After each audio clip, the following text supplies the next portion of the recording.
The courtroom was cold. Not because of the temperature, the air conditioning hummed faintly overhead, but because of the atmosphere. The heavy oak benches, the dark paneled walls, and the towering judge's bench loomed over the room like monuments of judgment. A low murmur of voices echoed off the walls, but it wasn't the sound of conversation, it was the sound of tension. At the center of it all sat Nathan Carter, 16 years old. His hands rested stiffly on the polished wooden table in front of him, his fingers interlocked so tightly his knuckles were white. He wore a plain gray suit, one that was slightly too big for him, the sleeves brushing past his wrists. His dark brown hair was neatly combed, but the sharp crease in his brow revealed the storm beneath his composed exterior. Across the room, Judge Reynolds adjusted his glasses and gave a faint scoff. He was a man in his late 50s, silver hair slicked back, his black robe hanging from his shoulders like a king's mantle. His eyes narrowed as he peered down at Nathan through the thin rims of his glasses. "And you are representing yourself?" the judge said, his voice tinged with amusement. Nathan stood, swallowing hard. "Yes, Your Honor." A few quiet chuckles rippled through the gallery. A teenager representing himself in a court of law. The idea seemed ridiculous, like a child showing up to a battlefield with a plastic sword. Judge Reynolds sighed, leaning back in his chair. "Mr. Carter, I'm not sure if you understand the gravity of this situation. This isn't a school debate." He gave a thin smile. "There are real consequences here." Nathan lifted his chin, his jaw tightening, his eyes, dark and steady, met the judge's gaze without wavering. "I understand, Your Honor." His voice was calm, controlled. But behind that calm exterior, there was a fire. A reason he was standing here, alone without a lawyer. A reason why walking away wasn't an option. The courtroom doors creaked open, and the sound of footsteps echoed through the chamber. Nathan didn't turn to look. His eyes remained locked on the judge. He knew why he was here. He knew what was at stake, and nothing, not even the mocking looks or the judge's condescending tone, would stop him from seeing it through. This wasn't about pride, this was about something deeper, justice, and Nathan wasn't going to back down, not now. Judge Reynolds sighed, rubbing his temples as if this was an inconvenience rather than a legal proceeding. He adjusted his glasses and peered down at Nathan with a thin, patronizing smile. "Very well, Mr. Carter," he said, voice dripping with condescension. "Proceed with your opening statement." Nathan stood slowly, smoothing down the front of his ill-fitting suit. His hands trembled slightly as he picked up a stack of papers, not from fear, but from the weight of what he was about to do. He took a breath and walked toward the center of the courtroom, his shoes echoing against the polished floor. From the gallery, a woman whispered, "Is this some kind of joke?" A man behind her chuckled. "Kids going to get torn apart." Nathan's eyes flicked toward the sound, but he didn't react. He placed his papers on the podium and steadied his breath. His heart hammered in his chest, but his face remained calm, controlled. "Ladies and gentlemen of the court," Nathan began, his voice steady but quiet. "The case before you today is not complicated. It's not about loopholes or technicalities. It's about truth." Judge Reynolds raised an eyebrow, arms crossed. "And you're planning to uncover the truth, all by yourself." Nathan met his gaze without flinching. "Yes, Your Honor." The judge gave a thin smile. "And where exactly did you study law?" Nathan hesitated, his hands tightening around the edges of the podium. "I didn't." The courtroom erupted in murmurs. Even the court reporter looked up from her keyboard, eyebrows raised. Judge Reynolds chuckled, shaking his head. "So you expect this court to take you seriously, a minor with no legal training?" Nathan's jaw tightened. He could feel the weight of every skeptical gaze pressing down on him, but he didn't back down. "I may not have a law degree," Nathan said, his voice sharpening, "but I know the law, and I know the truth." Judge Reynolds leaned forward, his gaze hard. "Enlighten us, then." Nathan's eyes darkened as he turned toward the opposing counsel's table. A polished attorney in an expensive navy blue suit smirked as he shuffled his notes. He was a seasoned professional, a corporate defense lawyer with decades of experience. Nathan knew exactly what he was up against. Nathan took a deep breath. "Your Honor, I would like to call my first witness to the stand." Judge Reynolds raised an eyebrow. "Proceed," Nathan turned toward the back of the courtroom. I call Mr. Alan Royce. A tall, balding man in his early 60s stood from the gallery. His face was pale, his expression tense. He walked toward the stand, adjusting his tie nervously as he sat down and took the oath. Nathan approached him, holding a single sheet of paper in his hand. He held it up so the court could see it. Mr. Royce, can you confirm that this is a financial statement from your company? Royce adjusted his glasses and cleared his throat. Yes. Nathan stepped closer. And can you confirm that this financial statement was altered after it was filed with the IRS? Royce's mouth opened and closed. I'm not sure what you mean. Nathan's gaze sharpened. He slid the paper onto the table in front of Royce. It's a simple question, Mr. Royce. Did you alter the statement? Royce's eyes darted toward the defense attorney, who shifted uncomfortably in his seat. I don't recall, Royce stammered. Nathan's lips curled into a faint smile. You don't recall? He leaned in slightly. Because I have the original statement right here. He held up a second sheet of paper, nearly identical to the first, except for one glaring discrepancy, a $1.2 million increase in reported profits. The gallery gasped. Royce's face paled. The defense attorney shot to his feet. Objection, Your Honor. This document was not submitted as evidence. Nathan turned calmly toward the judge. It was filed under discovery 2 weeks ago. The defense had access to it. Judge Reynolds narrowed his eyes at the defense attorney. Is this true? The defense attorney sat down slowly, his mouth tightening. It appears so. Nathan turned back toward Royce. Mr. Royce, would you like to amend your statement? Royce's hands trembled as he reached for a glass of water. His eyes darted toward the defense attorney. But no lifeline was coming. Yes, Royce croaked. Yes, I altered the statement. The gallery erupted in whispers. Judge Reynolds' expression darkened as he adjusted his glasses. He leaned forward, studying Nathan carefully. Nathan stood still, his shoulders squared. He wasn't smiling, not exactly, but there was a quiet strength in his expression. This wasn't luck. This was strategy, preparation, and Nathan wasn't finished yet. A heavy silence fell over the courtroom. Even the murmurs from the gallery faded into a stunned hush. Nathan stood at the center of it all, his eyes sharp and focused. Judge Reynolds' gaze darkened as he leaned forward. Royce, he said slowly, are you admitting to falsifying financial records? Royce swallowed hard, his hands clutching the edges of the witness stand. I didn't have a choice. Nathan's eyes narrowed. Didn't have a choice? Royce's gaze flicked toward the defense attorney, who sat rigid, his mouth a thin line. Nathan stepped closer, his voice low and cutting. Mr. Royce, who pressured you to alter the financial statement? Royce's eyes widened. I can't. Nathan's voice sharpened. You're under oath. Royce's breath quickened. His eyes darted between Nathan and the defense attorney, then finally to the judge. It was the board of directors. They wanted to inflate the profits to protect the company's stock value before the annual shareholder meeting.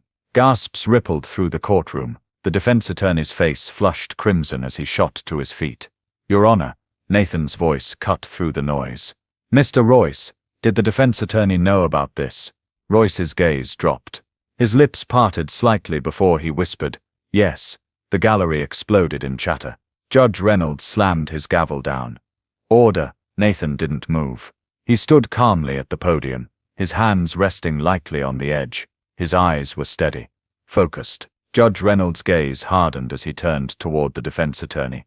Mr. Carlyle, you are aware that knowingly presenting false evidence is grounds for disbarment. The defense attorney's mouth twisted. I had no knowledge of. Nathan lifted his hand, holding up a third document. His voice was calm, measured. This is an internal memo from the legal department. It states that the defense was made aware of the altered financial statement 3 weeks ago. Judge Reynolds' gaze darkened. Let me see that. Nathan approached the bench and handed the document to the clerk. The judge's eyes scanned the page. His jaw tightened. Mr. Carlyle, Judge Reynolds said coldly, you're going to want to speak with your bar association. The defense attorney's face blanched. He sank slowly into his seat. Nathan turned back toward the gallery. His heart was hammering in his chest, but his face remained calm. He took a breath and spoke clearly. Your Honor, the facts speak for themselves. Fraud was committed. The shareholders were misled. And the defense attempted to cover it up. Judge Reynolds' eyes narrowed. He studied Nathan in silence for a long, tense moment. You realize, the judge said slowly, that exposing this could lead to criminal charges, not just for Mr. Royce, but for the entire board of directors. Nathan's gaze didn't waver. Yes, Your Honor. Judge Reynolds' mouth curled into a thin, almost reluctant smile. Not bad, for a kid with no legal training. Nathan's expression remained steady. I'm not done yet. A flicker of surprise crossed the judge's face. Nathan walked back to his table, retrieving a small leather notebook from his bag. He opened it to a page marked with worn creases and handwritten notes. He placed it gently on the table, before turning back toward the judge.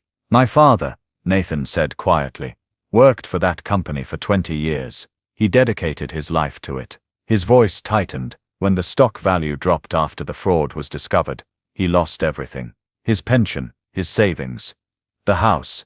Nathan's jaw clenched. His voice dropped, raw with quiet anger. He died 2 months later, heart attack. His hands curled into fists at his sides. I'm not here because I want to be a lawyer. I'm here because no one stood up for him. Judge Reynolds' gaze softened. His expression shifted from skepticism to something closer to respect. Nathan took a steady breath. This isn't just about money. It's about accountability. Justice. He lifted his chin. I may not have a law degree, but I know right from wrong. For the first time since Nathan entered the courtroom, the judge's eyes softened. Mr. Carter, he said, his voice quieter now. You've made your case. Nathan's gaze didn't waver. He stood tall, not as a teenager, not as a victim, but as someone who had faced down giants and refused to back down. Judge Reynolds studied him for a moment longer, before nodding. Court is adjourned. Nathan's breath left him in a quiet rush, as the sound of the gavel echoed through the room. He stood motionless as the gallery erupted in chatter. Reporters were already rising to their feet, cameras flashing. But Nathan didn't move. His gaze lifted toward the judge, who gave him a small, almost imperceptible nod. Nathan allowed himself the faintest of smiles. Not in victory, but in quiet relief. Because justice, finally, had been served. Nathan stepped out of the courtroom into the crisp afternoon air, the sound of hurried footsteps and chatter from reporters fading behind him. He closed his eyes for a moment, letting the cool breeze wash over his face. Young man. Nathan's eyes opened. Judge Reynolds stood at the top of the courthouse steps, his black robe catching the late afternoon light. His face was unreadable as he descended the stairs toward Nathan. For a moment, Nathan braced himself, unsure of what was coming. The judge stopped just a few feet away. His gaze, sharp and calculating in the courtroom, was softer now. Curious. You didn't just expose fraud in there, Judge Reynolds said quietly. You dismantled a defense strategy that was crafted by some of the most experienced attorneys in the state. Nathan's hands tucked into his pockets. I read a lot, he said simply. The judge's eyes narrowed. Reading is one thing. Strategy. Pressure? Holding your composure under cross-examination. He shook his head. That takes more than reading. Nathan's gaze dropped to the pavement. His voice was quiet. My dad taught me to keep my head clear when things get messy. Judge Reynolds studied him. Your father would be proud. Nathan's throat tightened. He forced himself to swallow the lump rising there. You know, the judge said. The Bar Association would make an exception for someone like you. You could start studying for the LSATs tomorrow. Nathan's eyes widened. You mean? The judge's smile was small but knowing. You've already proven you can stand your ground in a courtroom. Formal credentials are just a formality. Nathan hesitated. A part of him, the part that had fought so hard to expose the truth, wanted to take that offer, wanted to step into that world and make it his. But another part of him, the part that had stood by his father's hospital bed, helpless, wasn't sure if justice could ever be more than an illusion. I'll think about it, Nathan said quietly. Judge Reynolds' smile deepened. Do that. Nathan turned to leave, but the judge's voice stopped him. One more thing. Nathan looked back. Judge Reynolds' expression turned serious. Don't let what happened in that courtroom make you bitter. You exposed corruption today. But the law, the system, it's not always going to reward you for it. Nathan's gaze sharpened. Then why fight at all? Judge Reynolds' smile was thin and tired. Because the fight itself is worth it. Nathan held the judge's gaze for a long moment. And then he nodded. As Nathan walked down the steps, his phone buzzed. He pulled it from his pocket. A news alert lit up the screen. Fraud scandal exposed. Teenagers' cross-examination stuns courtroom. Nathan's eyes lingered on the headline before he swiped it away. He wasn't doing this for the headlines. Hey, Nathan. He turned toward the street. A young girl, no more than 10 years old, stood near the courthouse gate with her father. She smiled nervously. You were really good in there, she said. Nathan's lips quirked into a small smile. Thanks. Her father nodded at Nathan with quiet gratitude. Nathan returned the nod. As he walked away, he could feel their eyes on him. Not in judgment, not in suspicion, but in quiet respect. Nathan pulled his jacket closer around him and stepped onto the sidewalk. His path was still uncertain. But for the first time in a long while, he wasn't walking alone. Nathan stood at the corner of the busy street, watching the traffic roll by. The sun had dipped low in the sky, casting streaks of amber and crimson across the horizon. He took a deep breath, the cool evening air filling his lungs. For so long, he had lived under the weight of his father's legacy, the pressure to live up to the man his father had been. The courtroom today had been a test, but not just of his legal knowledge. It had tested his strength, his integrity, his faith in himself, and he had passed. But it wasn't just about the win. It wasn't about the headlines or the gasps in the courtroom. It was about standing up for what was right, even when no one believed in him, even when the odds were stacked against him. He heard the soft click of shoes behind him. I meant what I said. Nathan turned to see Judge Reynolds standing nearby, his hands folded behind his back. His expression was calm, steady. You have a gift, Nathan, the judge said. And the world needs people like you in the fight. Nathan's gaze drifted toward the horizon. The weight of those words settled on his chest. A gift, a burden, maybe both. I'm not sure if I'm ready for that yet, Nathan admitted. Judge Reynolds nodded thoughtfully. Then take your time, but don't let fear decide for you. Nathan's eyes softened. He understood the weight of that statement more than the judge probably knew. Thanks, Nathan said quietly. The judge smiled faintly and walked away, disappearing into the crowd. Nathan stood there for a long moment, listening to the hum of the city around him. A teenage boy, a courtroom, a moment of truth. Nathan had walked into that courtroom as a kid that no one took seriously. He had walked out as something more, not because of a win, but because he had proven to himself that he belonged. Nathan's phone buzzed in his pocket. He didn't check it. He didn't need to. Instead, he smiled faintly and started walking down the street, his steps lighter than they had been in years. Sometimes, the greatest victories aren't the ones that make headlines. They're the ones that change you from the inside out.